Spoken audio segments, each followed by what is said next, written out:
Dia tetap memelihara bersama dengan ciptaannya. Dia tidak pernah meninggalkan ciptaannya. Bahkan dia memberikan Yesus Kristus untuk Allah yang Immanuel itu tetap menjadi bagian kita dan hadir dalam hidup kita.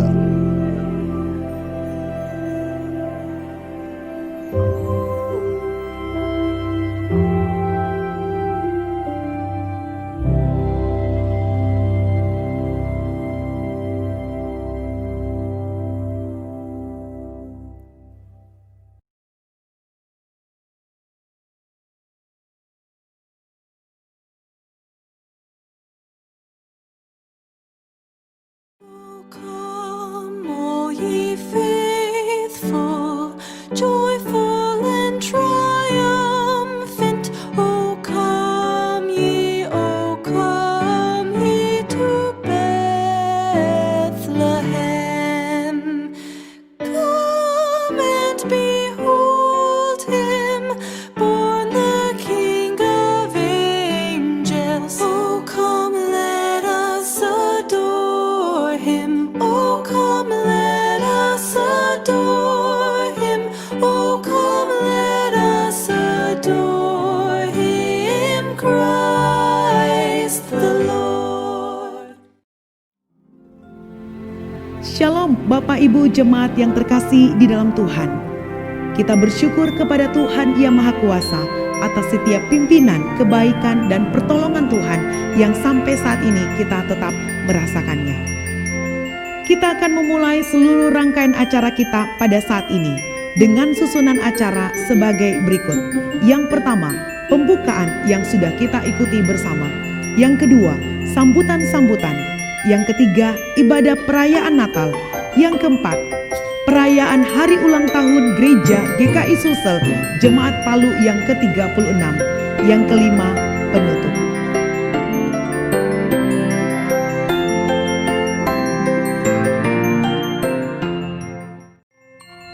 Kita akan memasuki acara yang kedua, yaitu sambutan-sambutan. Sambutan yang pertama dari Ketua Majelis GKI Sulsel Jemaat Palu, Bapak Dedi Singgal. Yang kedua, sambutan dari Ketua Agape Ministry, Bapak Hans Ang.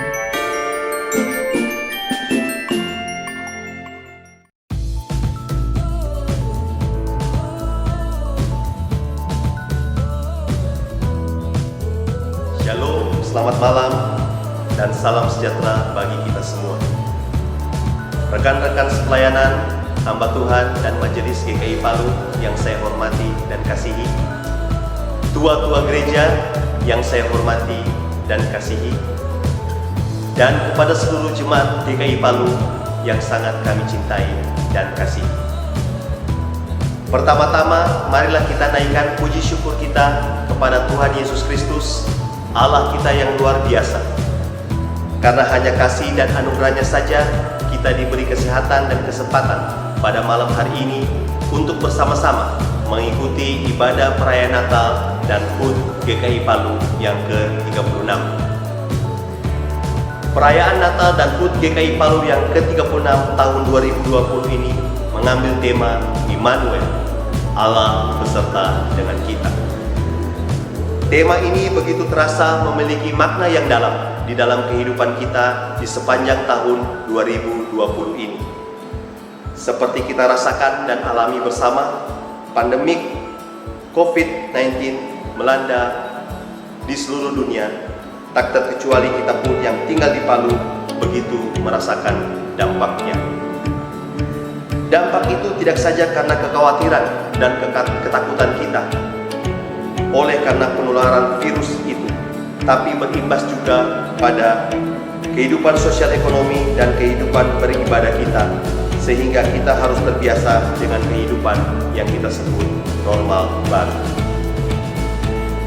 Pada saat awal tahun kemajelisan periode ini sudah mencanangkan beberapa program kerja, tapi itu semua akhirnya harus kami revisi kembali, disesuaikan dengan protokol kesehatan yang ditetapkan pemerintah.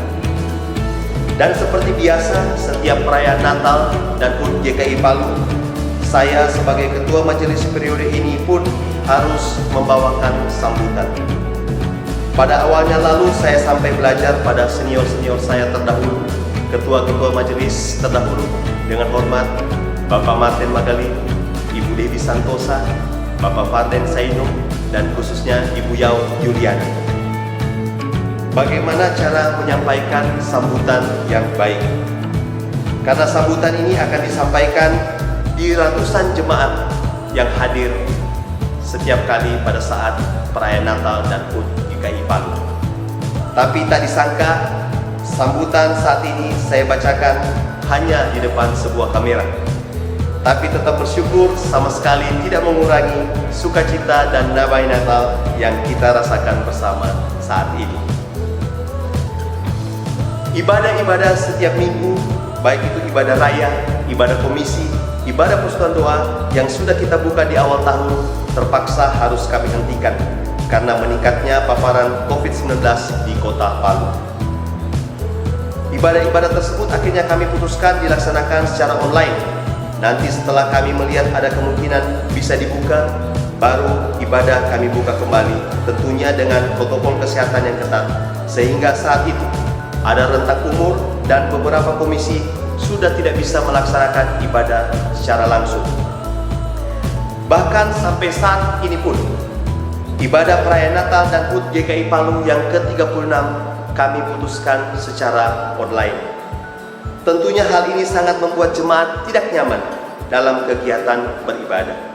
Untuk itu kami mohon maaf yang sebesar-besarnya. Semua ini karena kami sangat ingin menjaga jemaat GKI Palu yang sangat kami kasihi dan cintai. Dan pada akhirnya banyak juga kegiatan yang kami harus lakukan secara online. Satu contoh, pemilihan majelis pun pertama kali dalam sejarah GKI Palu kami lakukan secara online. Puji Tuhan, berjalan dengan baik, Tuhan menolong prosesnya, dan justru ada beberapa peningkatan yang bisa kami dapatkan. Seperti dari jumlah jemaat yang menggunakan hak suaranya sangat meningkat dari tahun-tahun sebelumnya. Perkunjungan pun tahun ini ada beberapa saat kami lakukan secara online. Kami harus menyesuaikan dengan aturan di era normal baru.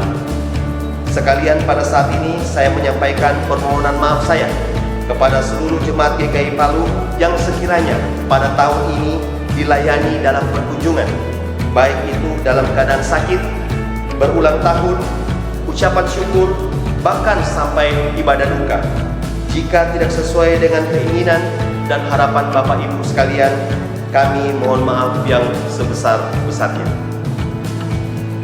Pada kesempatan ini pun, izinkan saya mengucapkan terima kasih kepada Agape Ministry yang sudah mengupayakan semuanya sehingga rangkaian ibadah dapat terlaksana dengan baik dan bisa dinikmati oleh semua jemaat di rumah masing-masing. Serta kegiatan-kegiatan lain seperti kegiatan sosial yang masih akan dilaksanakan sampai pada penghujung tahun ini. Tuhan memberkati dan akan membalas segala jerih lelah Bapak Ibu Saudara-saudari semuanya.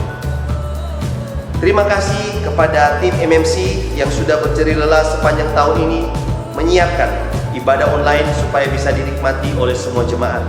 Tuhan Yesus memberkati pelayanan Bapak Ibu Saudara-saudari semuanya. Terima kasih kepada pribadi-pribadi dan komisi-komisi yang sudah tergabung dalam melaksanakan program GKI Peduli. Kami sadari gereja pun saat ini dalam keadaan sulit. Begitu juga dengan komisi-komisi, bahkan sampai pada komisi pendidikan yang membawahi sekolah Gamaliel. Tapi pribadi-pribadi ini, komisi-komisi ini masih berjerih lelah membantu saudara-saudara kita yang terdampak pandemi COVID-19 lewat GKI Peduli dan aksi misi ke Bonenggaya. Terima kasih kepada MSM Taiwan lewat Pak Ferry Taula. Terima kasih kepada BI untuk program bantuan buat gereja-gereja lewat Pak Faden Saino. Terima kasih buat Asprindo lewat paket bantuannya dalam GKI Peduli. Serta seluruh bantuan dari jemaat-jemaat yang tidak sempat saya sebutkan satu persatu selama kita melewati tahun ini dalam situasi pandemi COVID-19.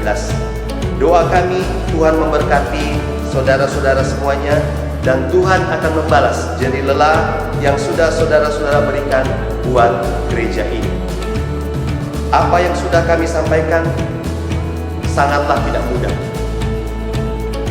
Sungguh sangat tidak mudah untuk menghadapi dan melewati tahun ini. Hanya Tuhan yang menguatkan dan memampukan kami. Dialah Immanuel, Allah yang beserta dengan kita. Secara pribadi saya juga menyampaikan rasa terima kasih saya kepada rekan-rekan pelayanan tahun ini, kepada Gembala GKI Palu, kepada hamba-hamba Tuhan GKI Palu, dan kepada rekan-rekan majelis GKI Palu. Saya bangga bisa sama-sama melayani Tuhan bersama dengan Bapak Ibu, khususnya dalam situasi seperti tahun ini.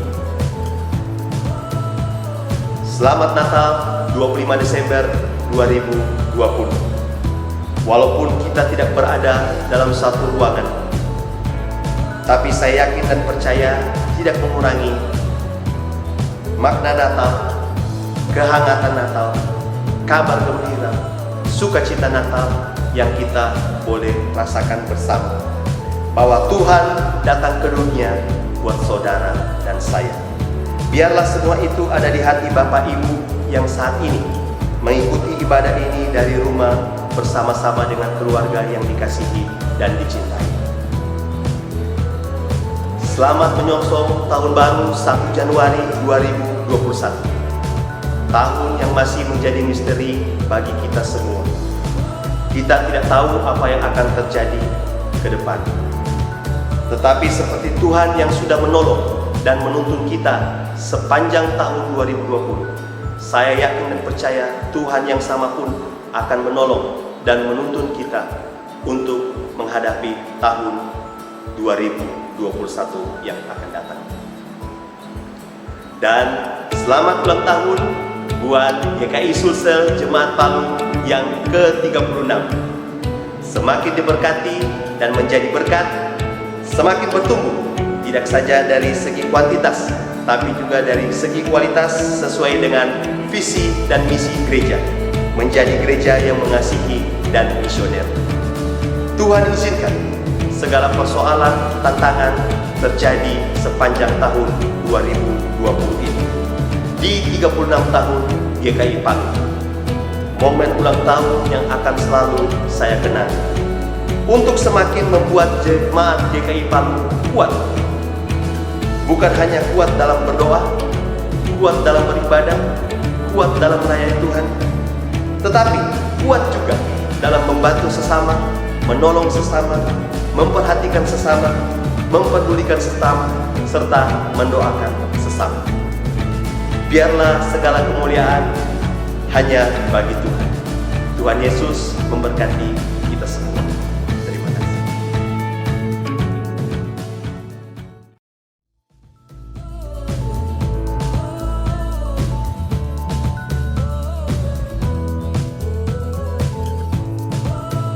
Shalom. Kita bersyukur kepada Tuhan Yesus Kristus karena sepanjang tahun 2020 penyertaan Tuhan begitu sempurna bagi kita. Tidak terasa kita sudah memasuki bulan Desember. Suasana Natal sudah kita rasakan walau dalam masa pandemi. Biarlah sukacita Natal tetap ada dalam hati kita.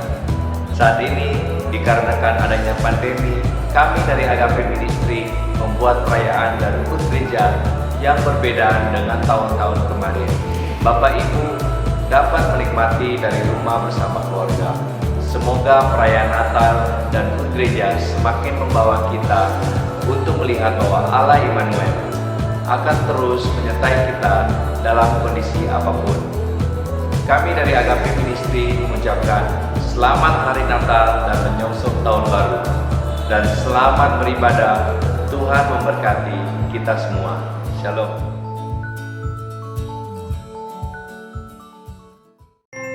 Demikianlah kata sambutan yang sudah kita saksikan bersama-sama.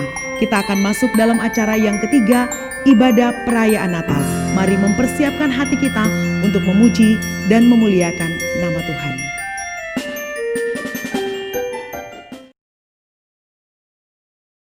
Oh, come, all ye faithful, joyful Shalom jemaat yang dikasihi Tuhan. Mari kita mulai ibadah perayaan Natal dan hari ulang tahun gereja yang ke-36 ini di dalam doa. Kami bersyukur ya Tuhan, penyertaan-Mu sungguh nyata bagi gereja kami, bagi seluruh jemaat, sehingga pada saat ini kami boleh bersama-sama bersukacita merayakan perayaan Natal dan juga hari ulang tahun gereja yang ke-36. Pimpinlah ya Tuhan acara ini dari awal hingga akhir, dan kami memulai ibadah ini di dalam nama Allah Bapa, Putra dan Roh Kudus, ketiganya yang esa. Amin.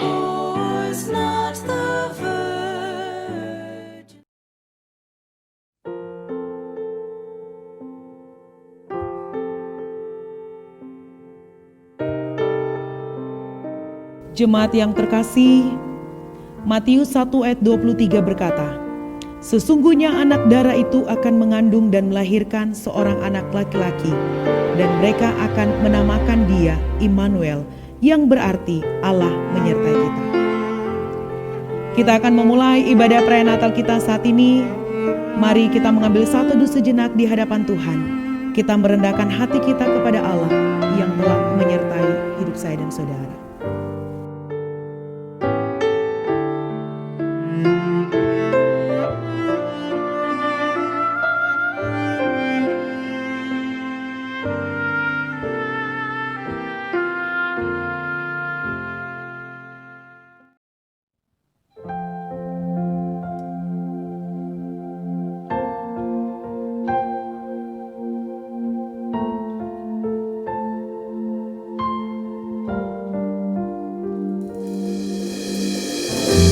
Jemaat yang terkasih, mari kita masuk dalam pujian penyembahan kita kepada Tuhan.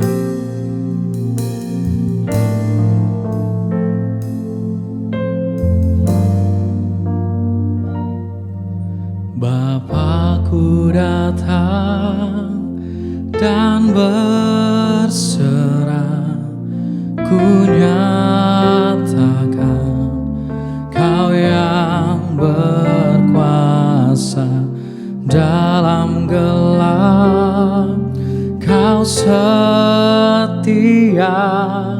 Kau cahaya hidupku.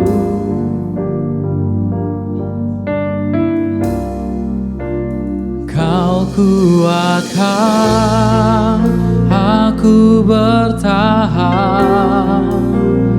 Kau harapan dalam kesesakan. Kau buktikan kesetiaan-Mu Tuhan. Engkau Allah Immanuel.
besertaku. Immanuel, Immanuel, Engkau Allah besertaku. Immanuel, Immanuel, Engkau besertaku.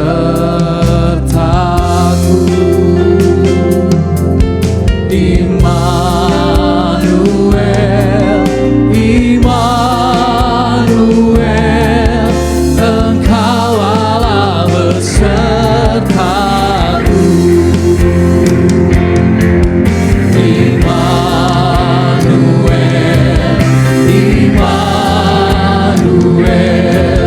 Engkau besertaku. Oh Immanuel,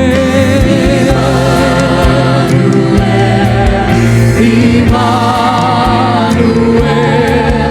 Engkau Allah besertaku.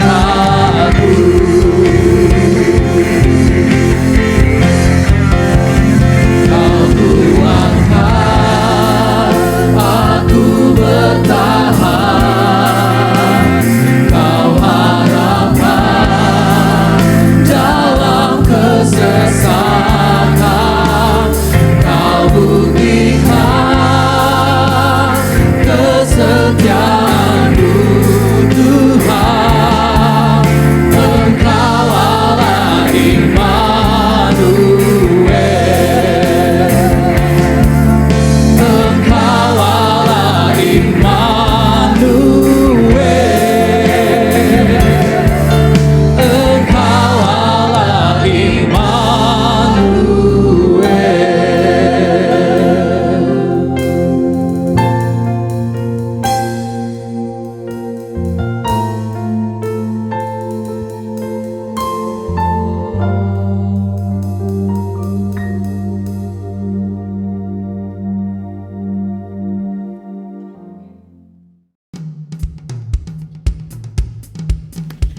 Jemaat yang terkasih di dalam Tuhan, saya undang kita berdiri. Mari dengan penuh sukacita kita memuji Tuhan. Kita sorga bergema.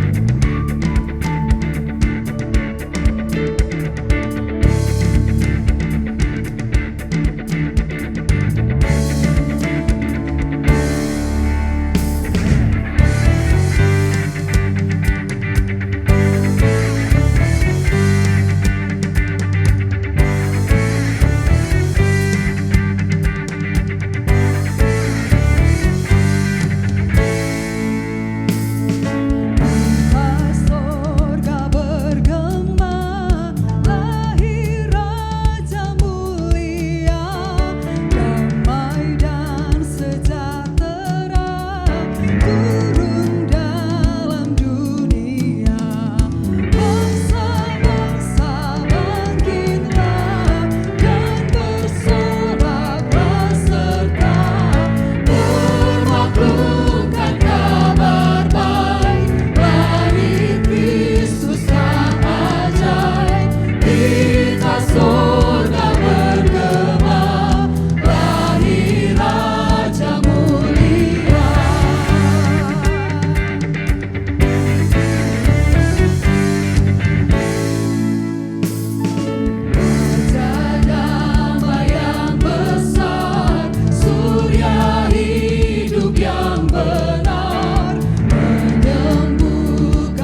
tetap abadi kuasa-Nya.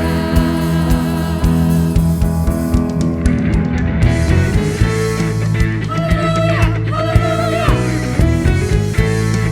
Haleluya, haleluya.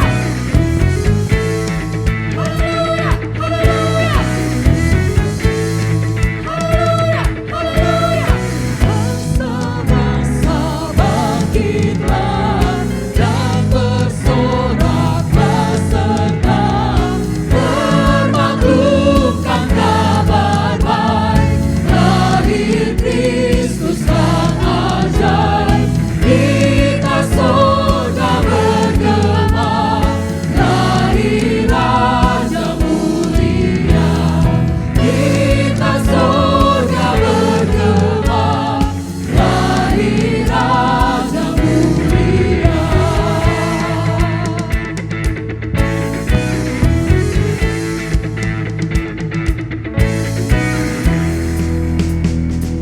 Mari jemaat Tuhan, kita mau terus memuji memuliakan nama Tuhan.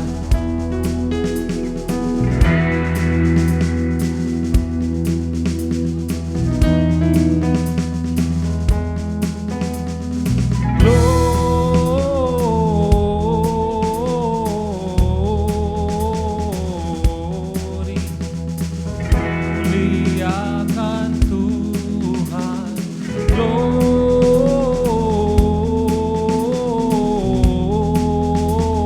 Glory, muliakan Tuhan.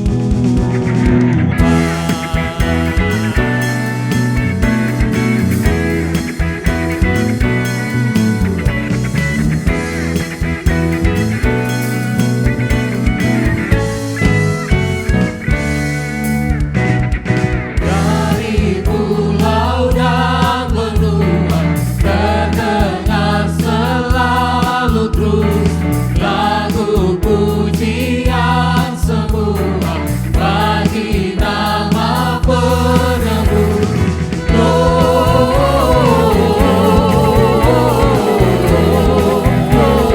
Gloria, muliakan Tuhan. Gloria,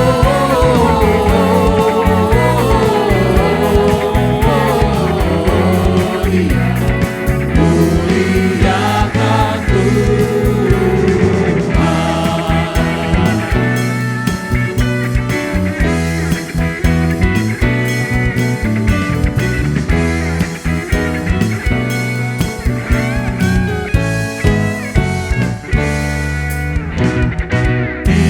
Tinggi-tinggi dalam surga, tentara Tuhan yang kudus, tak lelah menyanyi juga di hadapan-Mu. Katakan Gloria.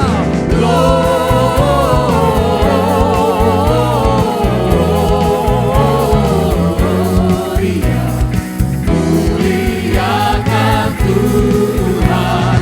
Gloria,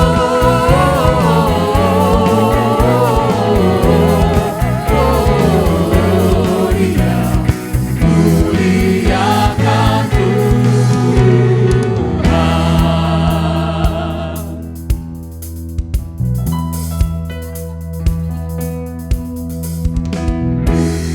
Ya Immanuel, beserta kita sampai selamanya.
Bapak Ibu jemaat yang terkasih, kita akan memberikan persembahan Natal. Silakan Bapak Ibu dapat mengantarkan di kantor gereja setiap jam kerja atau mentransfer ke rekening yang tertera di layar Bapak Ibu. Kita bernyanyi bersama, mengangkat pujian Joy to the World.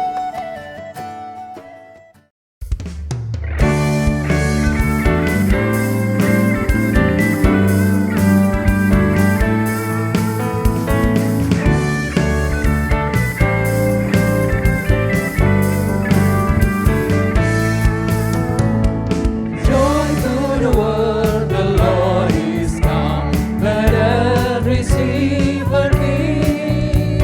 Let every heart prepare Him room. And heaven and earth to see, and heaven and earth to see, and heaven to see.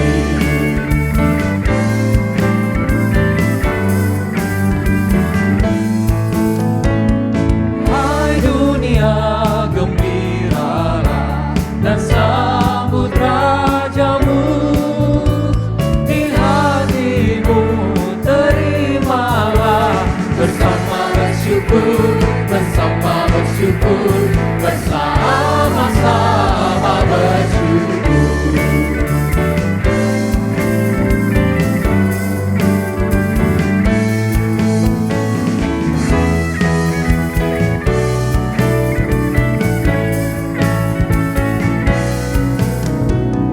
Joy to the world, the Lord is come. Let earth receive a King. Let every heart prepare His room. And heaven and earth to see, and heaven and earth to see, and heaven to see, and heaven and earth to see, and heaven and earth to see, and heaven to see.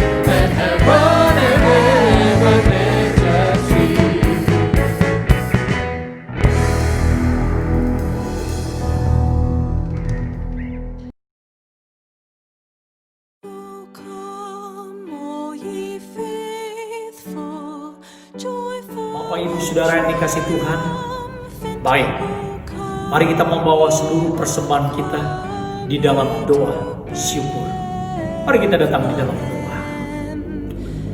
Allah yang kekal, Allah yang akbar, Allah yang agung, Allah yang mulia, Allah yang kami kenal oleh karena Engkau yang telah memperkenalkan dirimu di dalam dan melalui Tuhan Yesus Kristus, yang pada hari ini kami boleh sama-sama memperingati akan kelahirannya. Bukan hanya Engkau mengutus anakmu datang ke dunia, tapi bahkan rela mati dipaku di atas kayu salib. Itu adalah pengorbanan yang terakbar, pengorbanan yang paling mulia. Dan itu juga berarti Tuhan, tidak ada satu pemberian kami, tidak ada satu pengorbanan kami yang cukup untuk membalas segala apa yang sudah Tuhan perbuat di dalam kehidupan setiap kami. Kalau hari ini Tuhan kami boleh memberikan persembahan, itu semua merupakan ungkapan syukur kami kepada Engkau yang sudah memberikan yang terbaik di dalam kehidupan setiap kami. Oleh karena itu Tuhan, Engkau terimalah setiap ungkapan syukur kami melalui persembahan yang kami boleh berikan.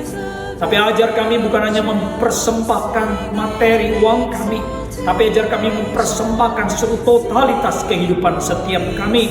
Baik waktu kami, talenta kami, karunia yang Tuhan berikan, ajar kami juga boleh mempersembahkan itu bagi kemuliaan hormat nama Bapa di surga.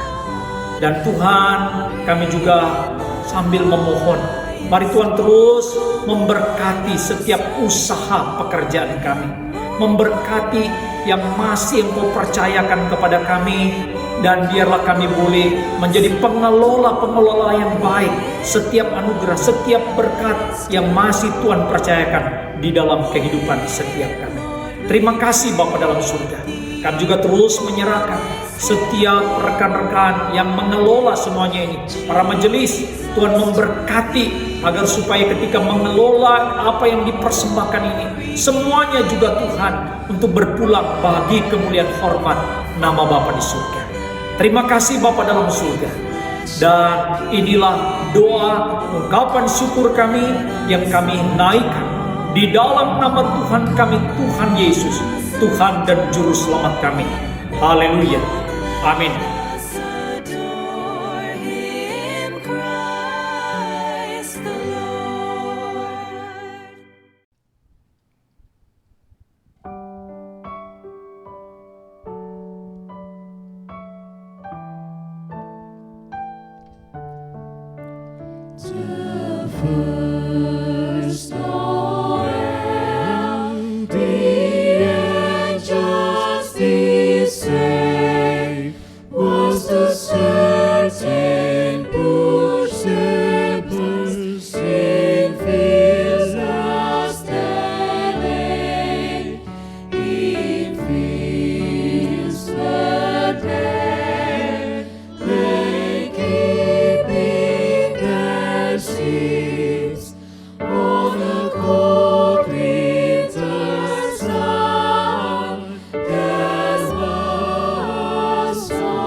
Jemaat terkasih, saya undang kita berdiri. Kita akan menyalakan lilin Natal kita saat ini sebagai simbol kelahiran Yesus yang membawa terang ke dalam dunia yang gelap. Malam kudus di langit bertaburan, bintang laut terang gemerlap, terpancar kini sinar pengharapan yang dinantikan sekarang genap, dan bangsa yang lelah beroleh harap melihat fajar kini merekah.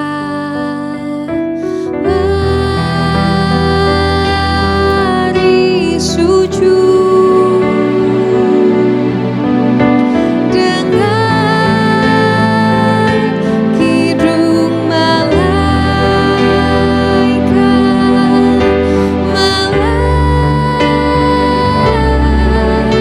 mulia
Jemaat disilakan duduk kembali.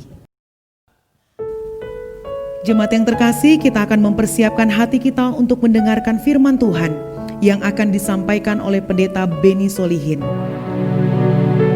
Kita angkat pujian, Dia Immanuel. Kau penyelamatku, Kau kekuatanku, bagiku Kaulah yang terindah, pribadi yang sempurna. Kau pelindungku, amanku bersamamu, bagiku Kaulah segalanya, Tuhanku yang sempurna.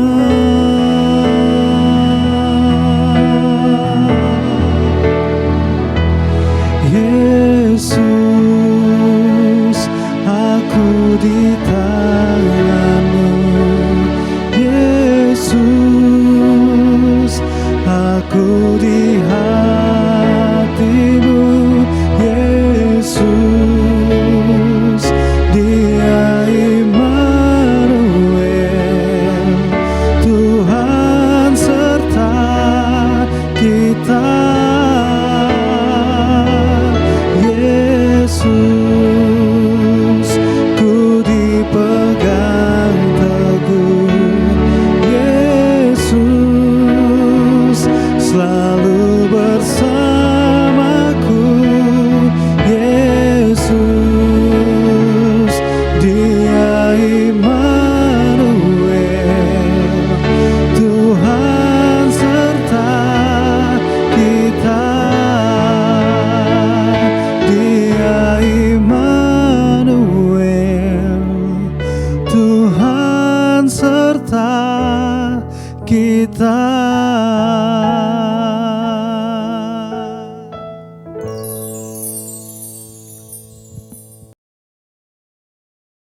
Shalom Bapak Ibu Saudara-saudara yang dikasihi Tuhan, Jemaat GKI Palu seluruhnya, Shalom. Senang bertemu kembali dengan saudara.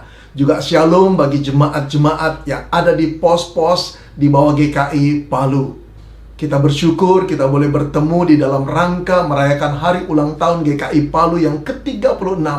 Atas kuasa Tuhan dan berkat Tuhan, GKI Palu ini boleh dipakai untuk menjadi rumah Tuhan yang menyiarkan dan mengabarkan berita Injil dan memelihara jemaat-jemaat untuk tetap percaya kepada Tuhan. Luar biasa sekali.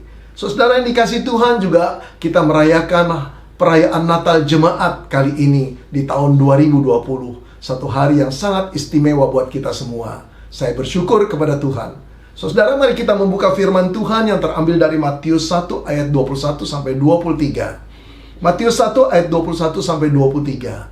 Sebelumnya, mari kita naikkan doa kepada Tuhan agar Roh Kudus-Nya memimpin kita untuk memahami firman ini dengan baik dan benar dan juga menjadi pelaku firman Tuhan.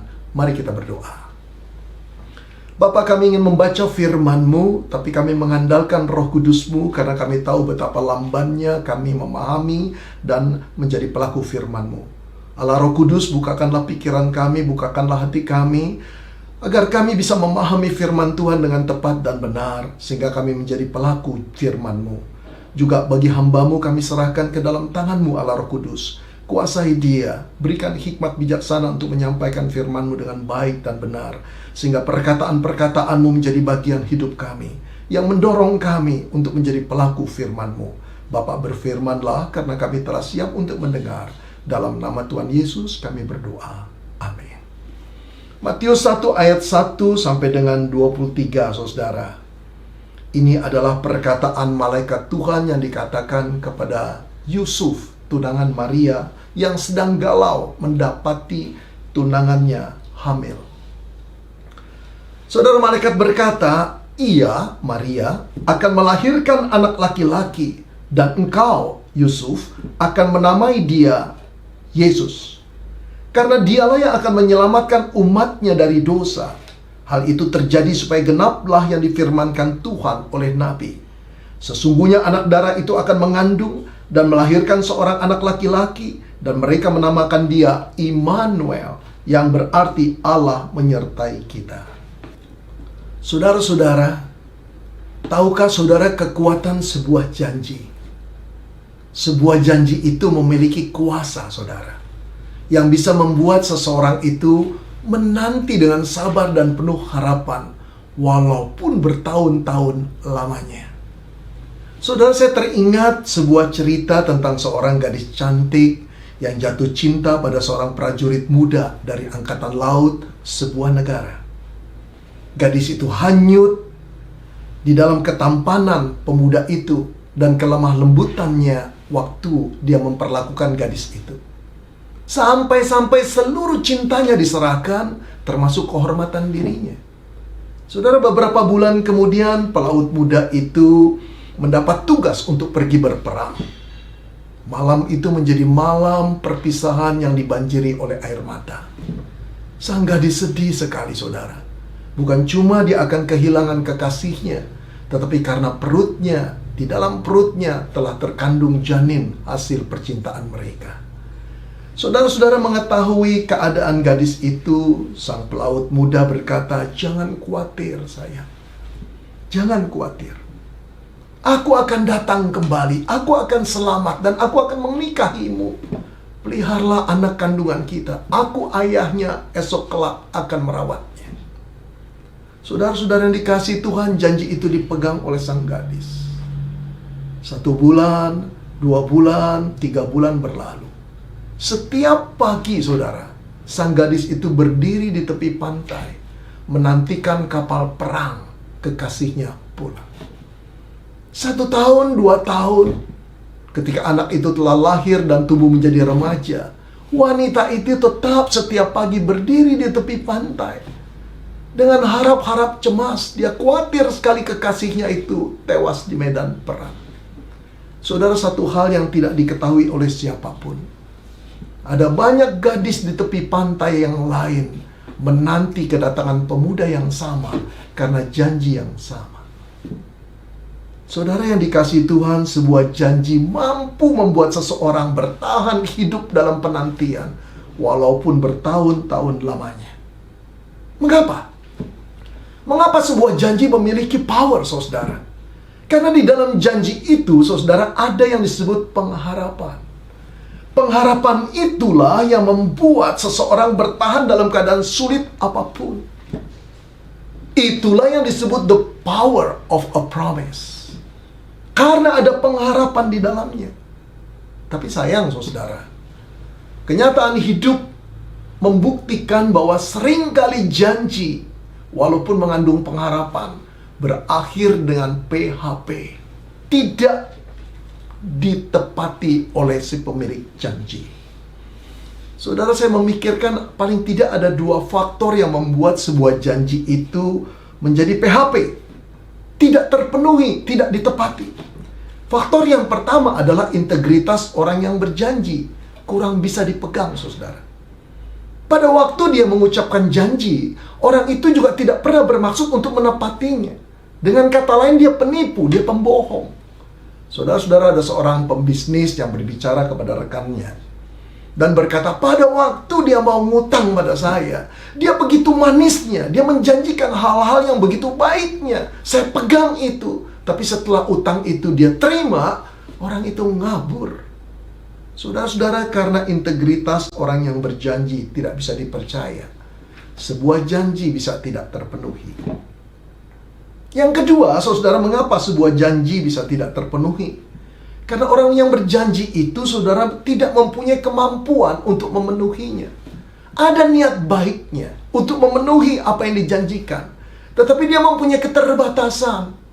Kemampuan yang terbatas yang membuat dia tidak bisa memenuhi janji itu.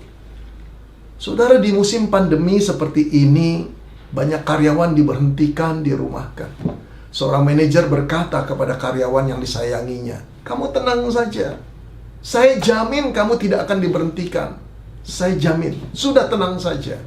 Seminggu kemudian, saudara, nama karyawan itu termasuk nama orang-orang yang dirumahkan. Sang manajer berkata, saya sudah berusaha mati-matian untuk mempertahankan engkau bekerja di sini. Tapi saya bukan pemilik perusahaan. Sorry ya, sorry. Saudara, manajer itu bermaksud baik. Dia berjanji. Tetapi saudara, dia tidak punya kemampuan.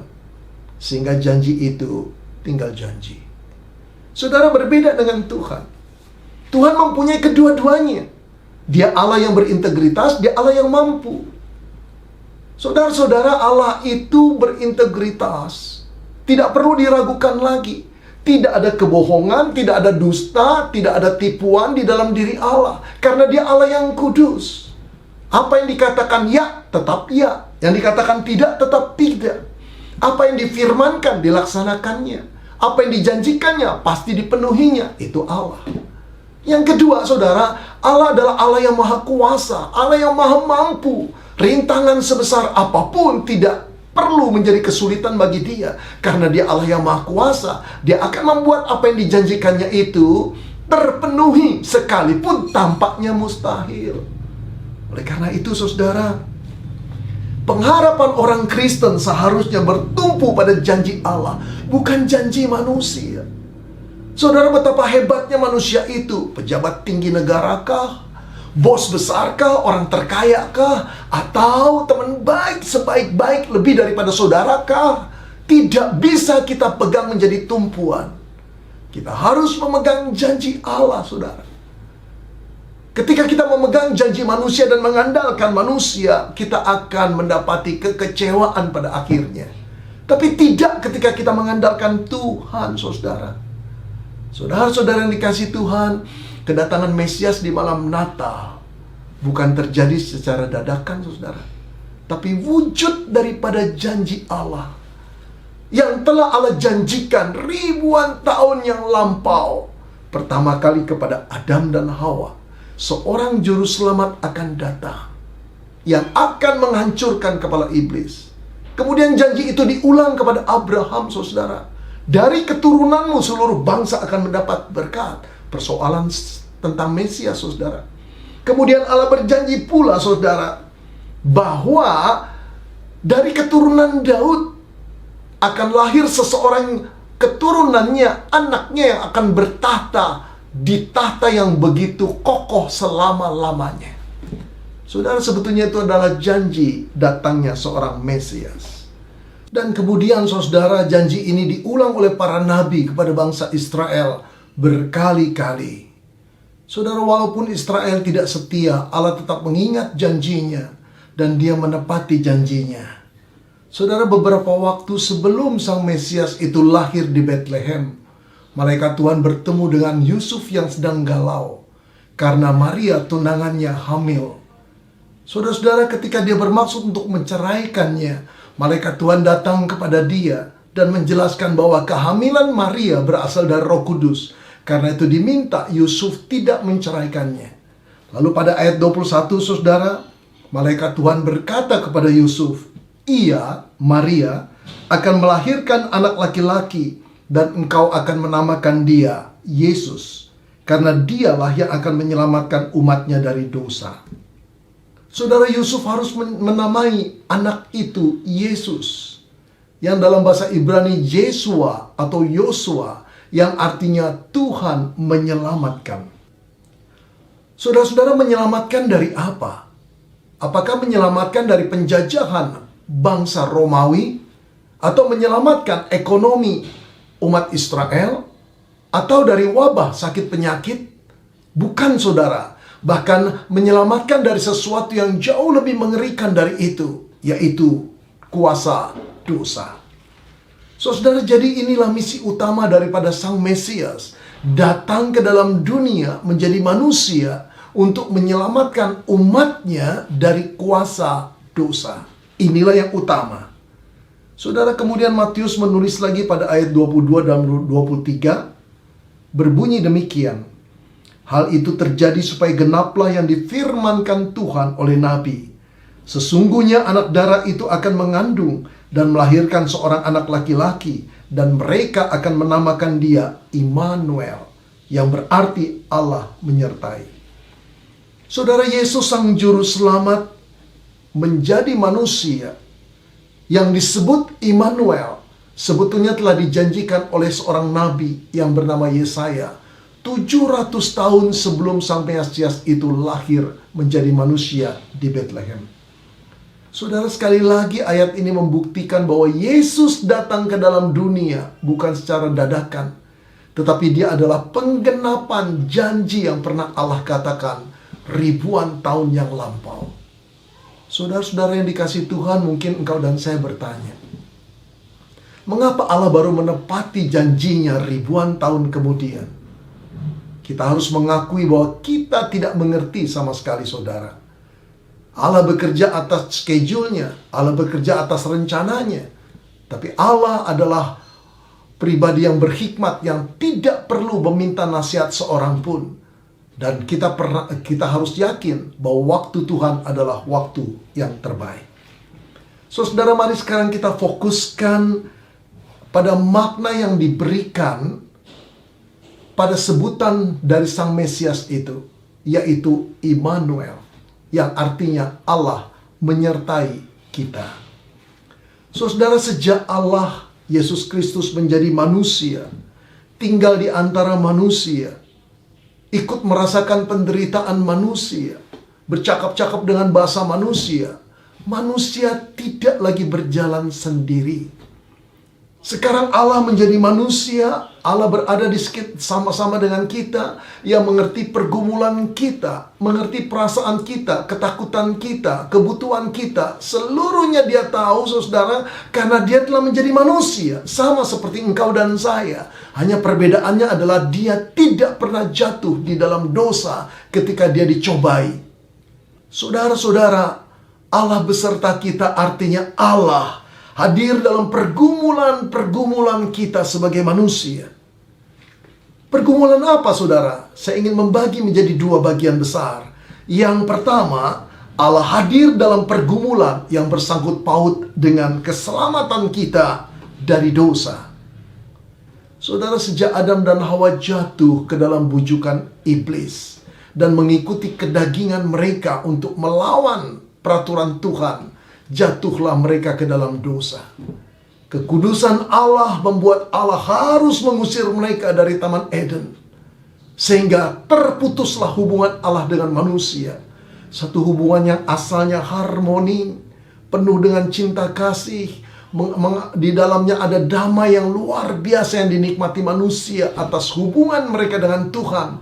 Sekarang terputus, tidak ada lagi hal-hal seperti itu.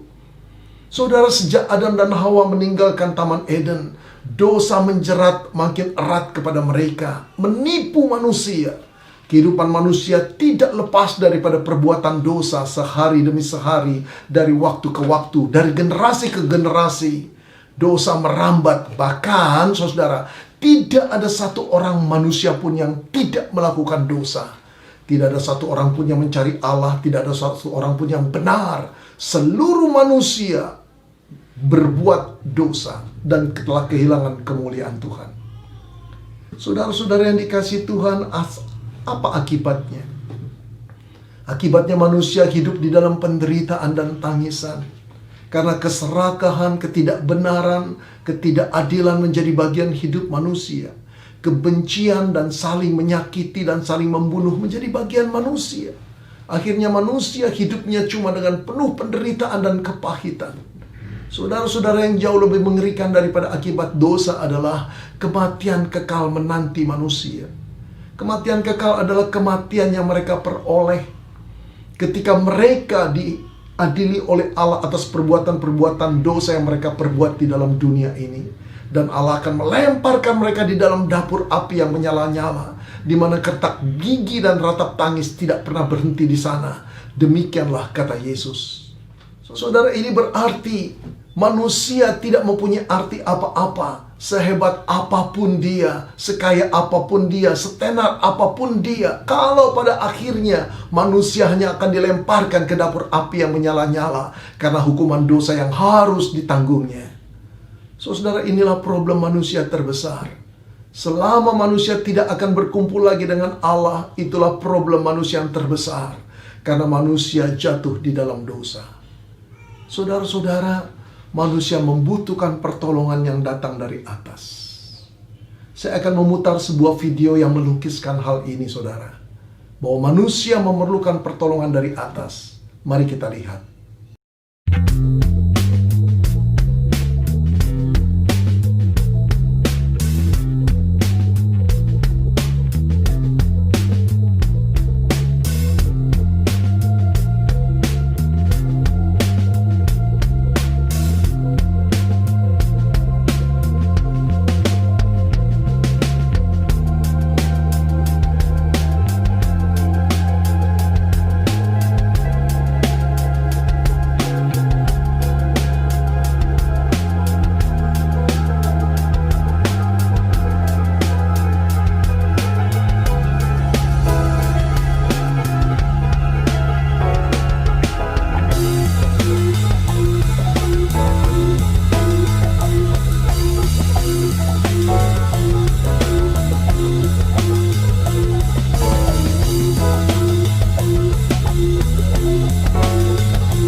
Saudara-saudara, anjing itu tidak akan pernah mungkin bisa keluar karena sumur itu terlalu dalam. Saudara, kiasan ini melambangkan keadaan manusia yang tidak mungkin bisa lepas dari dosa, dari hukuman Allah sebagai konsekuensinya. Karena manusia tidak berdaya untuk boleh menghapuskan dosa dirinya. Tidak dengan amal bakti, puasa, doa, persembahannya. Tidak sama sekali. Tidak ada kebaikan-kebaikan manusia yang bisa menebus manusia dari dosa yang telah diperbuatnya. Konsekuensinya, saudara, manusia hanya akan dilempar ke dapur api yang menyala, kecuali ada pertolongan Tuhan. Saudara, di malam Natal yang pertama, kedatangan Sang Mesias itu justru untuk melakukan tugas ini. Tugas utamanya adalah membebaskan manusia dari kuasa dosa. Walaupun, saudara, pembebasan ini harus dibayar oleh Yesus dengan harga yang sangat mahal, yaitu jiwanya sendiri yang harus naik ke kayu salib yang mengerikan itu. Dia rela untuk menderita penderitaan ini demi engkau dan saya bisa diampuni.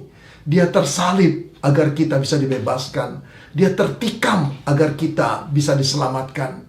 Dia mati binasa agar kita memperoleh hidup kekal.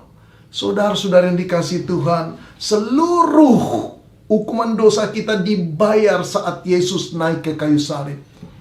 Sehingga benarlah Roma 8 ayat pertama mengatakan, siapa yang ada di dalam Kristus, tidak ada lagi hukuman dosanya. Bebas dari hukuman dosa. Dan benarlah apa yang dikatakan Yohanes 3 ayat 16. Barang siapa percaya kepada Yesus tidak akan binasa, tetapi memperoleh hidup yang kekal. Saudara-saudara yang dikasihi Tuhan, inilah anugerah Tuhan. Anugerah yang besar. Jadi Natal itu adalah anugerah yang besar yang datang dari Allah. Atau saya katakan Natal adalah pertukaran hadiah antara Allah dengan kita. Kita memberikan dosa-dosa kita yang menjijikkan, dan Allah memberikan putranya yang tunggal, yang kudus, mati binasa untuk engkau dan saya. Oh saudara, ini anugerah bukan? Anugerah yang tidak mungkin engkau dapatkan, tidak mungkin engkau minta, tidak mungkin engkau raih, kecuali diberikan oleh Tuhan, anak tunggalnya untuk menebus dosamu dan dosaku. Saudara, bagaimana bisa saya melukiskan anugerah ini? Tidak mungkin ada satu cerita yang sama dengan ini. Tapi izinkan saya menceritakan sesuatu, saudara. Sebuah kisah. Andai, saudara, ada seorang PSK tua yang sudah keriput, yang sepanjang hidupnya dari muda cuma pergi melacur, menghabiskan diri dan menjual diri, saudara. Sampai akhirnya dia tua dan dia kena penyakit HIV. Lalu dia masuk rumah sakit. Saudara-saudara, perawat menghindari dia. Teman-temannya menghindari dia. Dia seperti sampah yang tinggal menunggu kematiannya. Saudara-saudara yang dikasihi Tuhan, lalu datanglah seorang dokter muda. Seorang dokter yang ganteng, yang pintar, anak orang kaya, merawat dia tanpa takut tertular HIV. Berbulan-bulan, saudara, dia merawat PSK tua ini. Merawatnya dengan penuh kasih sayang, saudara. Dan satu kali, sang dokter muda ini menyatakan cintanya kepada sang PSK. Bahwa dia ingin mengawini PSK ini. Saudara-saudara, PSK itu membalikkan badannya. Lalu dia berkata dengan sinis, "Kalau kamu tidak mau merawat lagi aku, dokter, silakan pergi. Tapi jangan hina aku seperti itu." Saudara, dokter muda ini kembali berkata dengan serius, "Aku mencintaimu, aku mengasihimu, aku ingin mengawinimu." Saudara-saudara, biar bagaimanapun diyakinkan, PSK tua ini tidak pernah bisa yakin bahwa pemuda ini berkata-kata dengan serius dan sungguh-sungguh. Karena apa, saudara? Karena itu tidak pernah bisa terjadi di dunia ini. Tidak mungkin terjadi. Cerita itu terlalu fantastis. Cerita itu impossible. Saudara-saudara, demikianlah anugerah Tuhan. Tidak mungkin terjadi, impossible. Karena apa, saudara? Karena itu anugerah Tuhan yang besar, yang tidak terkira, yang jatuh kepadamu dan kepadaku. Kepada manusia yang berdosa, saudara. Oh, saudara yang dikasihi Tuhan, kitalah PSK-PSK tua itu, yang menyakiti hati Allah sejak kita muda. Tetapi ketika kita berbaring lemah dan tidak berdaya, badan penuh dengan dosa yang bau dan menjijikkan, Allah memberi anak tunggalnya untuk menebus engkau dan saya. Saudara-saudara, tidak ada kasih yang lebih besar kecuali kasih ketika anak Allah dikorbankan untuk menebusmu dan menebusku. Saudara-saudara, kesempatan Natal ini, datanglah pada Yesus. Saudara, pernahkah engkau berpikir kenapa Allah berlama-lama dengan COVID? Sudah hampir 1 tahun, saudara. Tidak ada satu orang manusia yang pandai pun yang bisa menemukan vaksin dengan begitu cepat. Sementara kematian demi kematian bertambah terus. Orang yang terpapar bertambah terus. Keuangan negara, setiap negara makin berkurang. Akhirnya resesi ada di mana-mana. Kenapa Allah berlama-lama, saudara? Saya tidak pernah mempunyai jawaban atas pertanyaan saya seperti itu. Tapi saya cuma punya kemungkinan-kemungkinan. Saudara, salah satu kemungkinannya Allah berlama-lama untuk meniadakan COVID dalam dunia ini. Untuk menyadarkan manusia yang sombong bahwa mereka memerlukan pertobatan. Mereka memerlukan Allah. Allah menanti manusia yang diciptakannya untuk datang kepada Dia, memohon pengampunan. Dan Kristus siap mengampuni, siap menghapus dosa mereka dan memikul hukuman dosa mereka di kayu salib itu. Saudara-saudara, Allah menunggu engkau. Allah sudah lama menunggu engkau. Jangan sampai kesabarannya habis, jangan sampai waktunya habis. Jangan sampai kematian datang dan segala sesuatu menjadi terlambat. Selama Allah masih menanti, selama hati Allah masih berkenan untuk menanti engkau, datanglah saudara, bertobatlah. Berapa lama saudara telah mengikuti kebaktian Natal? Berapa tahun? Berapa kali? Mungkin ada yang 5 kali, mungkin ada yang 15 kali, bahkan mungkin ada yang 50 kali. Tapi pernahkah satu kali saudara hadir dalam kebaktian Natal dengan sungguh-sungguh bertobat? Terpukau melihat anugerah yang besar. Engkau dan saya tidak beda dengan anjing yang terperangkap dalam sumur yang tidak mampu. Tidak mampu, saudara, untuk mengangkat diri kita keluar dengan kekuatan diri kita sendiri. Kita seperti PSK tua yang membutuhkan kasih sayang, tapi merasa tidak layak. Datang pada Tuhan sekarang, terima pengampunannya. Saudara-saudara, Natal ini menjadi indah ketika banyak jiwa-jiwa bertobat kepada Dia. Satu kesukacitaan Tuhan Yesus adalah ketika orang-orang berdosa datang memohon pengampunannya. Karena Dia datang justru untuk mencari orang-orang berdosa yang memohon pengampunannya. Saudara, Immanuel artinya Allah beserta dengan kita. Tapi apa maknanya Allah beserta dengan kita? Artinya saudara, Allah hadir dalam pergumulan, yang bersangkut paut dengan kehidupan, kebutuhan kita sehari-hari. Saudara-saudara, Allah memahami bahwa kehidupan anak-anaknya dalam dunia ini tidak mudah. Godaan, pencobaan, ancaman, penderitaan akan menjadi bagian pergumulan anak-anaknya di dalam dunia ini. Sama seperti gandum yang tumbuh bersama-sama dengan ilalang, demikianlah hidup anak-anak Tuhan di tengah-tengah kehidupan orang-orang yang tidak percaya. Saudara, Allah mengetahui kecemasan kita, Allah mengetahui ketakutan kita, Allah mengetahui kebutuhan kita, Allah tahu itu. Karena Dia pernah menjadi manusia, bukan? Dia bisa merasakan apa artinya dikhianati, apa artinya difitnah, apa artinya diadili tanpa pengadilan yang adil. Dia mengerti itu. Dia mengerti apa artinya ditampar, dia mengerti apa artinya ditusuk, dia mengerti apa artinya dipaku. Dia ngalami itu, saudara. Saudara-saudara, karena itu Allah yang Immanuel adalah Allah yang sungguh-sungguh mengerti pergumulan hidupmu dan hidupku, pergumulan hidup yang sehari-hari.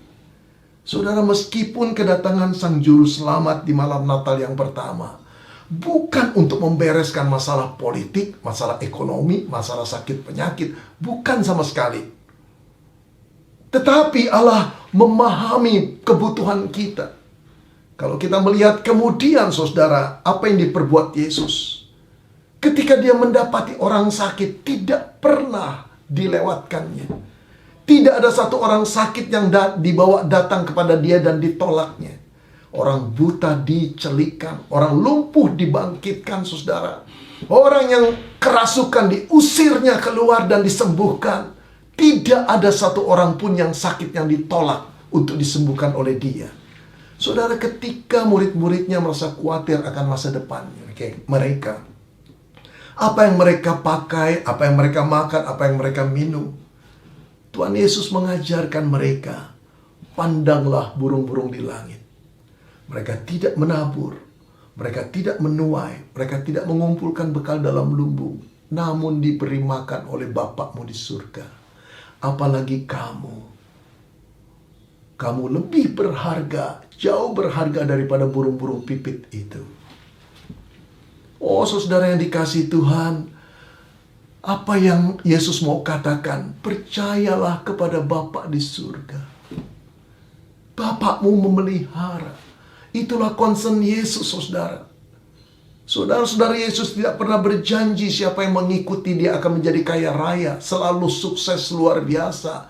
Tidak. Akan menjadi terkenal dan hidup semakin mudah. Tidak, saudara. Yesus tidak pernah berjanji kita akan kaya raya kalau menjadi muridnya. Tidak pernah dikatakan. Sekalipun tidak. Coba saudara perhatikan.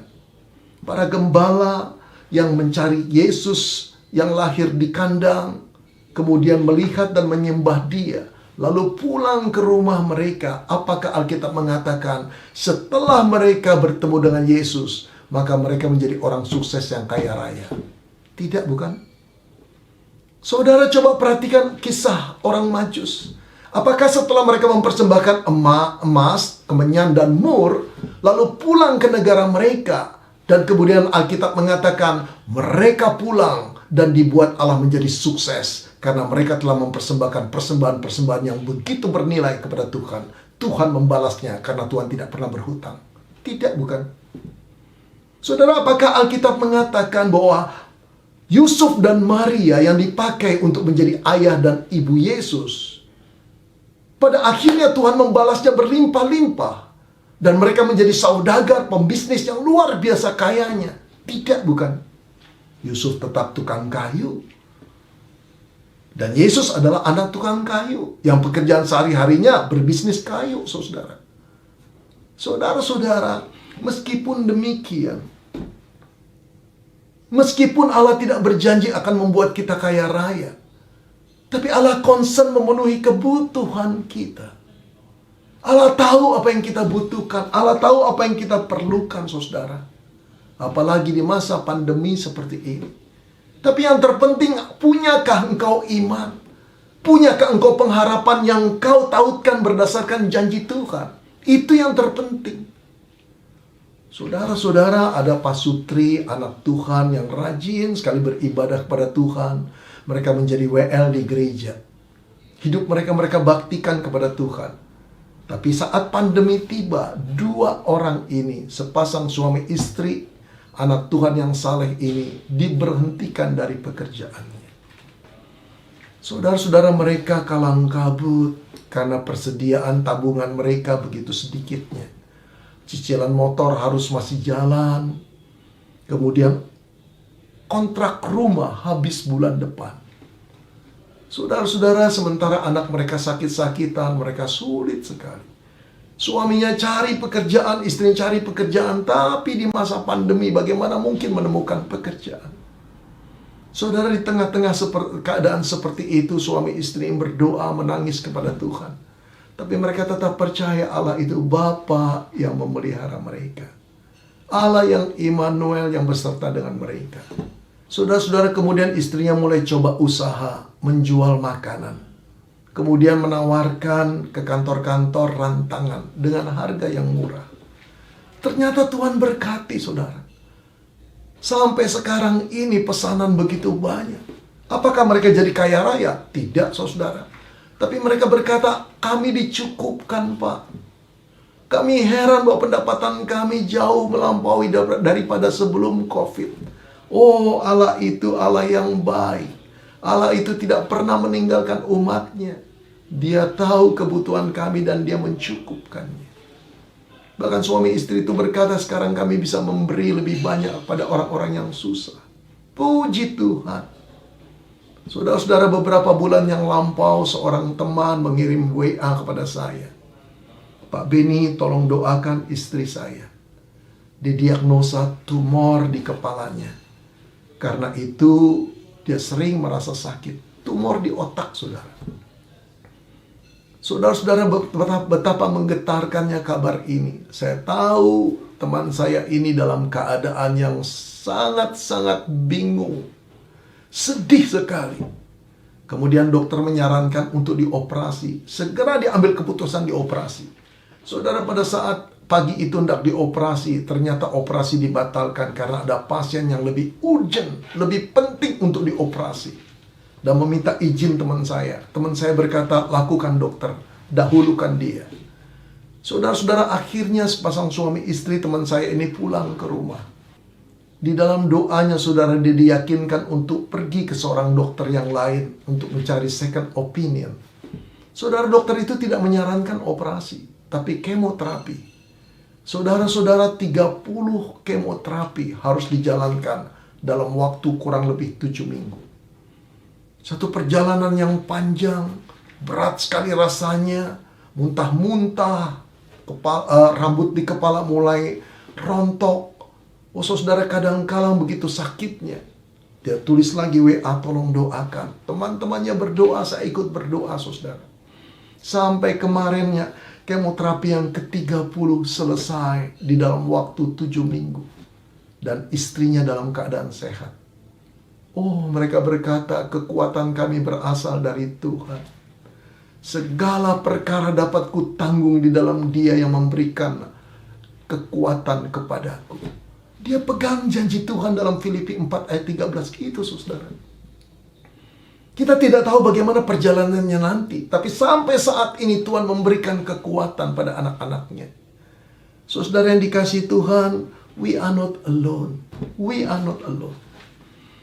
Allah yang Immanuel itu hadir dalam hidup kita, bukan cuma menyelamatkan kita, tapi memenuhi kebutuhan-kebutuhan yang kita punyai. Dia tahu pergumulan kita. Dia tahu kebutuhan kita. Dia dapat merasakan kekhawatiran kita. Dan dia hadir di sana. Sebagai sahabat, sebagai teman, sebagai Tuhan. Doa pada dia. Pegang janjinya, saudara. Dia akan memenuhi apa yang engkau butuhkan. Saudara-saudara, saya ingin masuk ke dalam satu kasus di akhir khotbah saya. Barangkali ketika saudara mendengar khotbah ini, saudara bertanya-tanya, bagaimana dengan anak Tuhan dalam kasus pembantaian 4 anak Tuhan di Kabupaten Sigi? Kalau Tuhan itu Allah yang Immanuel, kenapa Tuhan tidak meloloskannya? Kenapa Tuhan tidak melindunginya? Kenapa kematian mereka terima? Saudara yang dikasihi Tuhan, persoalan ini persoalan yang sering kali membingungkan. Tapi kalau kita periksa dengan teliti Alkitab, pernahkah Tuhan berjanji bahwa setiap anak Tuhan yang diancam akan dibunuh selalu akan dilindungi? Tidak pernah, bukan? Allah tidak pernah berdusta, bukan saudara?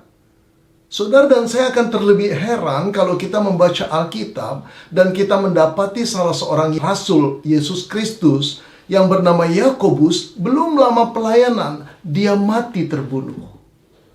Saudara juga akan heran melihat seorang hamba Tuhan yang bernama Stefanus yang dipenuhi oleh Roh Kudus justru mati dirajam pada saat dia bersaksi begitu efektif.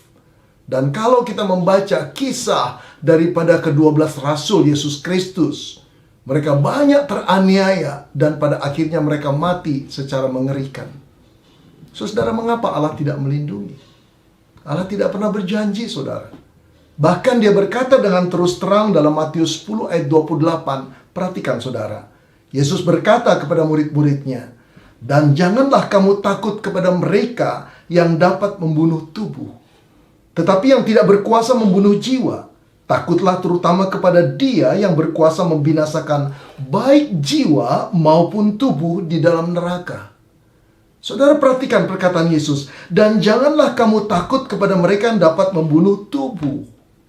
Berarti apa, saudara? Setiap pengikut Kristus, murid-murid yang sejati bisa dibunuh oleh orang yang tidak menyukai, oleh musuh-musuh yang betul-betul merasa terancam oleh keberadaan murid-murid Tuhan. Kita bisa dibunuh. Tapi bukankah intinya, saudara, jiwa yang ada di dalam kita ini dimiliki oleh Tuhan, dilindungi oleh Tuhan sampai pada kekekalan. Satu saat kita akan meninggal dunia, bukan saudara? Tubuh kita akan mati. Daging-daging kita bisa luluh, tulang kita bisa hancur berantakan. Tetapi jiwa yang telah diselamatkan oleh Tuhan, itulah yang diprotek Tuhan sampai pada kekekalan. Dan Allah berjanji tidak akan binasa selama-lamanya.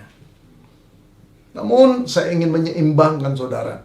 Tidak setiap anak Tuhan pula yang diancam oleh kematian oleh musuh akan meninggal dunia. Ada banyak kesaksian yang kita dengar, saudara. Anak-anak Tuhan yang dilindungi oleh Tuhan secara ajaib. Salah satu kisah yang saya ingin ceritakan, saudara, yang saya ingat adalah kisah seorang misioneri yang berada di pedalaman Afrika Selatan.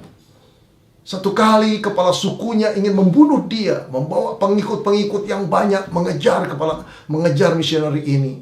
Di dalam ketakutannya dia berlari begitu cepat. Tetapi bagaimana mungkin seorang misioneri bisa berlari lebih cepat daripada orang-orang primitif di sana? Di dalam pelariannya, saudara, akhirnya dia menjadi lelah. Dia menjerit kepada Tuhan dan berkata, "Tuhan, lindungi aku takut sekali." Saudara, dia sudah kehabisan tenaga, kakinya sudah mulai kram. Di dalam keadaan yang demikian, dia menengok ke kiri, saudara, ada sebuah gua di sana. Tanpa pikir panjang dia berlari masuk gua itu. Dia berpikir dia akan bersembunyi di sana. Semoga tidak ketahuan oleh kepala suku dan pengikut-pengikutnya. Saudara, malang tak dapat diraih, mujur tak dapat ditolak. Ternyata gua itu buntu, saudara. Oh, habislah harapan dia. Dia berlutut di sana. Dia berdoa di sana dan dia berkata, "Aku menyerahkan segalanya kepadamu Tuhan, lindungi aku." Saudara, ketika pengejar-pengejar dia sudah semakin dekat, beberapa orang melewati gua itu. Tetapi kepala suku justru berhenti di gua itu. Dia curiga orang misioneri itu masuk ke dalam gua. Dan ketika para pengikutnya hendak masuk ke dalam gua, justru kepala suku berkata, "Jangan masuk. Kita kejar." "Loh, kenapa Pak Ketua? Kamu tolol. Lihat gua itu penuh dengan sarang laba-laba. Bagaimana mungkin misioneri itu masuk tapi sarang laba-laba itu masih ada di sini? Hayo lari ke sana, kejar." Saudara-saudara, betapa kagetnya misioneri itu ketika mendengar percakapan itu. Setelah para pemburunya berlari jauh, dia mulai kembali ke muka gua. dan mendapati penuh dengan sarang laba-laba. Apa yang terjadi, saudara? Dia mulai menyadari Allah yang Immanuel melindungi dia. Saudara, pada waktu dia masuk ke dalam gua, tidak ada sarang laba-laba di sana. Tapi ketika dia menjerit kepada Tuhan, Allah mengirim beberapa laba-laba untuk membuat sarang di sana. Penuhlah muka gua itu dengan sarang laba-laba. Saudara, pada akhirnya kesaksian ini disaksikan ketika dia pulang ke negaranya. Dia tulis buku, dan akhir dari kesaksian ini dia menulis kalimat seperti ini. Ketika Allah yang Immanuel itu menjadi andalan kita, sarang laba-laba yang rapuh bisa menjadi sekuat tembok yang tebal. Ketika kita mengabaikan kekuatan dari Allah, tembok yang tebal bisa serapuh sarang laba-laba. Saudara yang dikasihi Tuhan, ada anak-anak Tuhan yang juga diselamatkan Tuhan. Tetapi semua itu kedaulatan Tuhan. Kedaulatan Tuhan. Biarlah dia melakukan apa yang dipandangnya baik. Bagian kita memegang janji Tuhan, agar pengharapan kita tidak hilang. Saudara-saudara, musim pandemi ini tidak mudah. Kesulitan yang kita alami bukan cuma kesulitan tentang kehidupan, penghasilan, keuangan, tetapi juga ancaman dari orang-orang yang tidak menyukai kita menjadi anak Tuhan. Dan juga, saudara, kerohanian kita juga menjadi lesu karena kita tidak bisa kebaktian secara onsite seperti dulu lagi. Tapi biarlah Natal ini mengembalikan kita kembali untuk datang kepada Tuhan, bersemangat di dalam beribadah kepada Dia, meskipun kita beribadah di rumah masing-masing. Saudara, ingatlah janji Tuhan. Di dalam janji Tuhan ada pengharapan. Selama pengharapan itu kita terpegang, saudara-saudara, kita akan terus menjadi kuat di dalam Tuhan. Terpujilah namanya. Selamat Hari Natal, Jemaat GKI Palu dan seluruh jemaat di pos-pos di bawah GKI Palu. Terpujilah nama Tuhan. Mari kita berdoa. Bapa, terima kasih untuk firman-Mu. Terima kasih untuk kebenaran yang Engkau ungkapkan melalui firman-Mu. Terima kasih untuk kekuatan dan penghiburan yang Engkau beri. Kami menyerahkan hidup kami ke dalam tangan Tuhan. Peliharalah kami terus. Dan biarkan kami, Tuhan, di dalam kelelahan kami, di dalam masalah kami yang berat, kami diingatkan bahwa kami mempunyai Allah yang Immanuel. Allah yang menyertai kami. Allah yang hadir dalam pergumulan-pergumulan hidup kami. Terpujilah nama-Mu, Yesus. Dalam nama Tuhan Yesus Kristus kami mengucap syukur dan berdoa. Amin.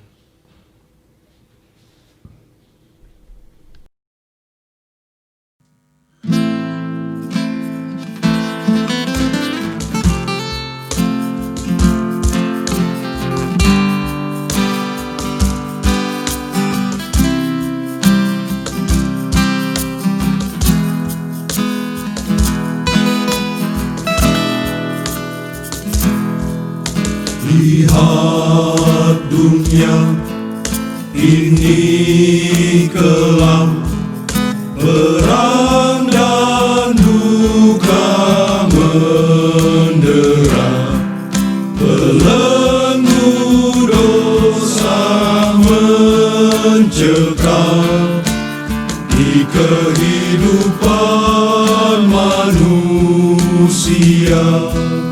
Dengan murka Kau turunkan pada umat yang percaya.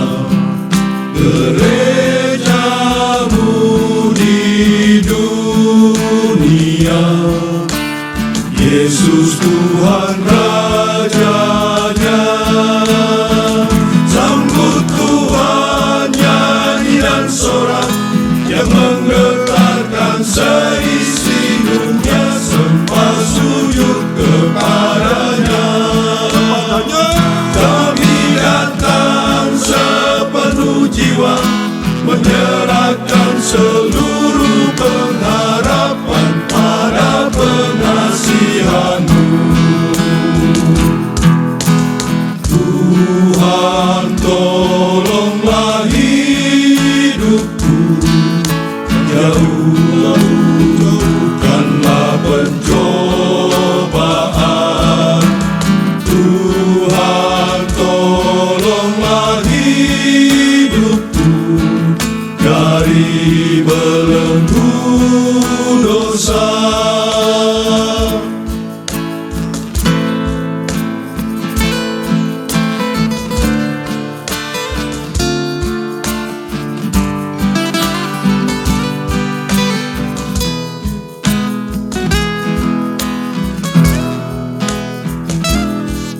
Jangan murka kau turunkan pada umat yang percaya.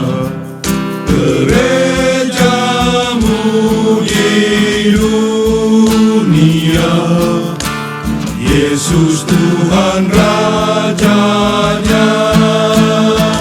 Sambut Tuhan nyanyi dan sorak yang menggetarkan seisi dunia, sembah sujud kepadanya. Kami datang sepenuh jiwa, menyerahkan seluruh pengharapan pada pengasihan-Mu. Tuhan, tolonglah hidupku, jauhkanlah pencobaan. Tuhan, tolonglah hidupku dari belenggu dosa. Sambut Tuhan nyanyi dan sorak yang menggetarkan seisi dunia, sembah sujud kepadanya. Kami datang sepenuh jiwa, menyerahkan seluruh pengharapan pada pengasihan-Mu. Tuhan, tolonglah hidupku, jauhkanlah pencobaan. Tuhan, tolonglah hidupku dari belenggu dosa. Tuhan, tolonglah hidupku dari belenggu dosa.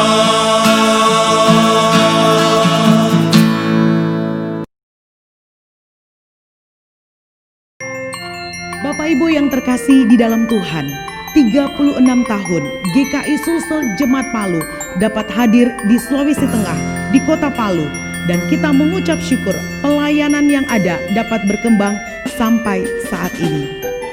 Sebelum kita masuk di dalam acara perayaan Natal, kita akan mendengarkan ucapan selamat ulang tahun dari beberapa hamba Tuhan yang pernah melayani di GKI Sulsel Jemaat Palu dan dari Ketua Sinode GKI Sulsel dan juga dari salah satu jemaat.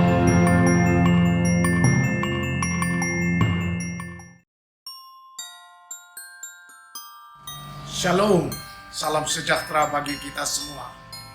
Saya atas nama Badan Pengurus Sinode GKI Sulsel mengucapkan selamat ulang tahun yang ke-36 GKI Sulsel Jemaat Palu.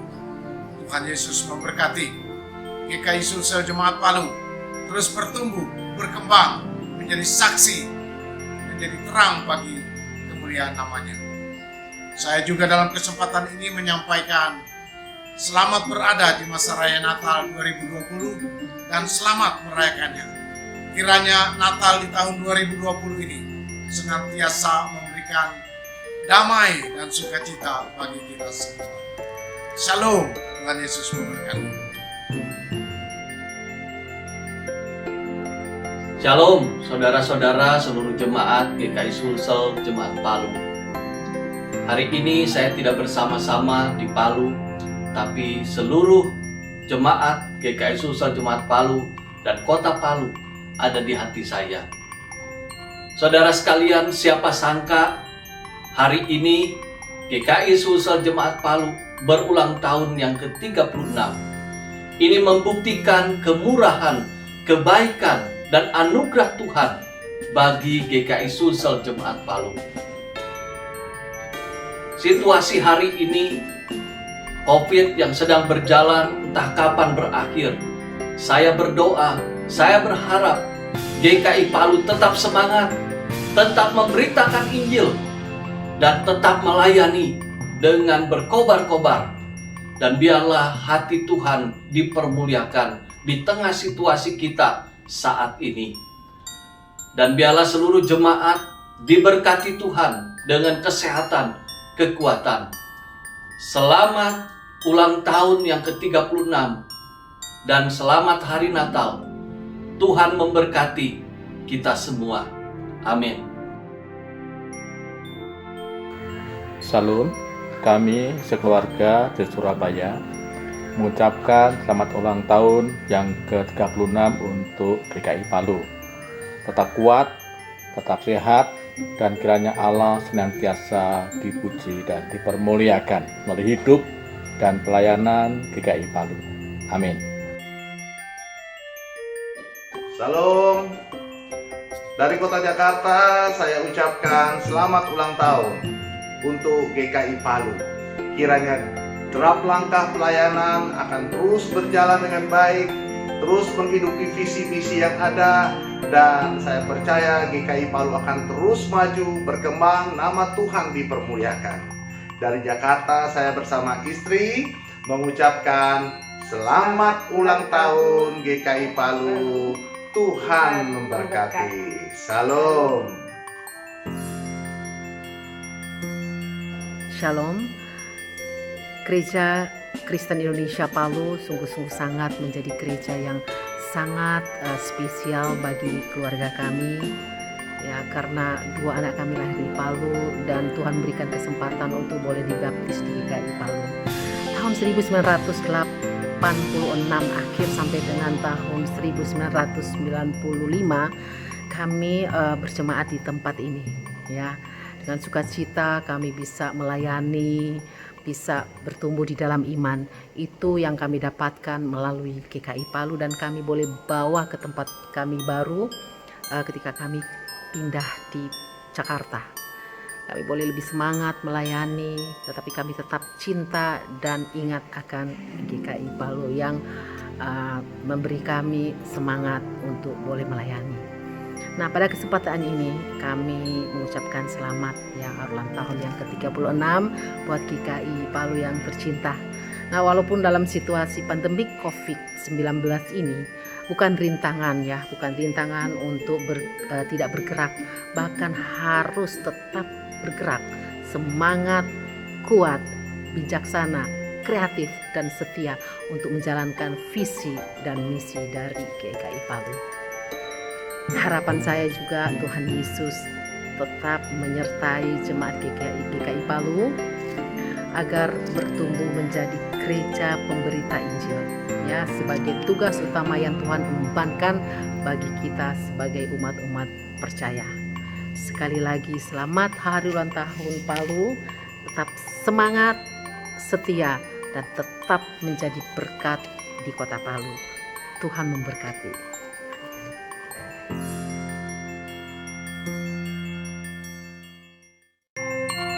Jemaat yang terkasih, saya mengundang kita berdiri bersama-sama. Mari kita merayakan hari ulang tahun gereja yang ke-36. Happy birthday to you.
kita penuh dengan rasa syukur di hadapan Tuhan untuk perjalanan kehidupan pelayanan jemaat GKI Palu. Mari kita datang dan bersyukur kepada Tuhan di dalam doa. Kita berdoa.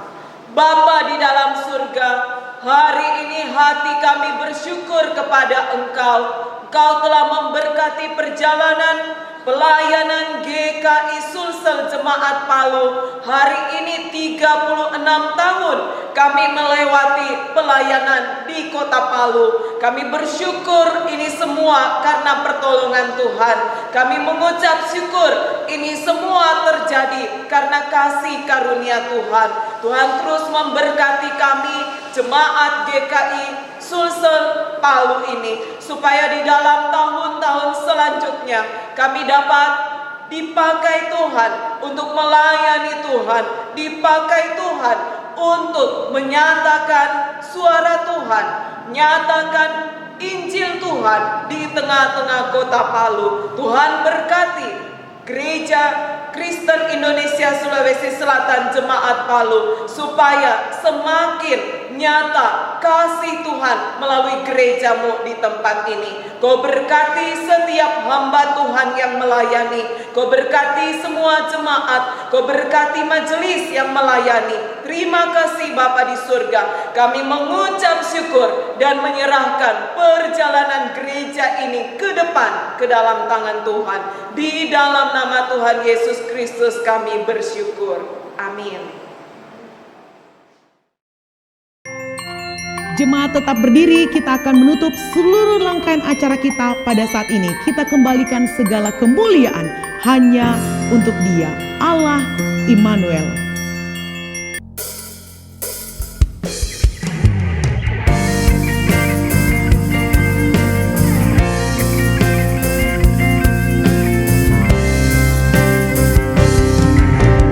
Layak dipuji, disembah, Kaulah yang berkata dulu, sekarang dan selamanya. Raja atas segala raja, namamu besar termulia.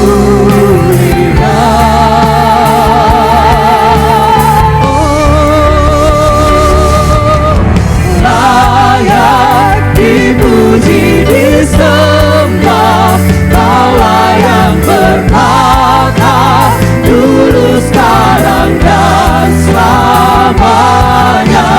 Raja atas segala raja, namamu besar termulia. Namamu besar termulia. Namamu besar termulia.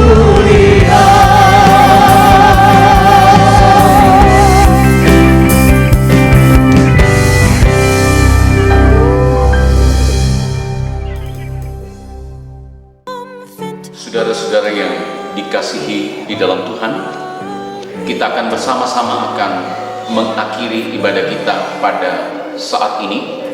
Saya mengundang kita semua bangkit berdiri. Mari kita berdoa. Kiranya damai sejahtera dan sukacita Natal boleh menjadi bahagian dalam kehidupan kami sebagai umat-Mu yang mengasihi Tuhan. Dan kami percaya Engkau adalah Allah yang Immanuel, Allah yang beserta dengan kami umat-Mu yang percaya kepada Tuhan. Saudara-saudara yang saya kasih dalam Tuhan, arahkanlah hati dan hidupmu dan terimalah berkat Tuhan.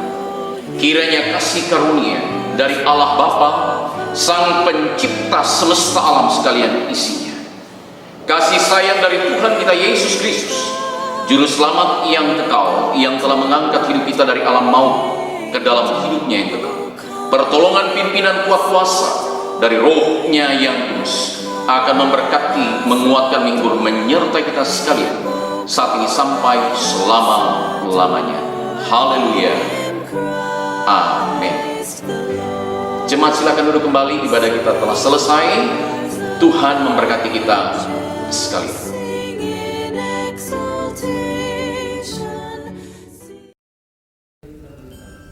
Informasi gereja.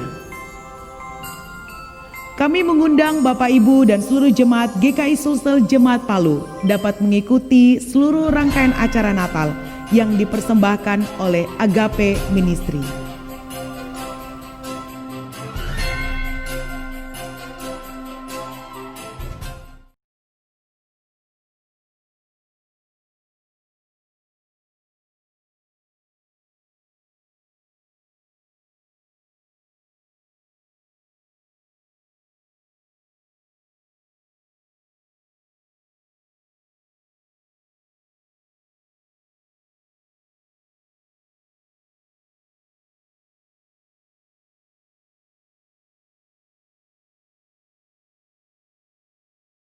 Majelis dan hamba Tuhan GKI Palu mengucapkan Selamat Hari Natal 25 Desember 2020 dan selamat menyongsong tahun yang baru 1 Januari 2021. Tuhan Yesus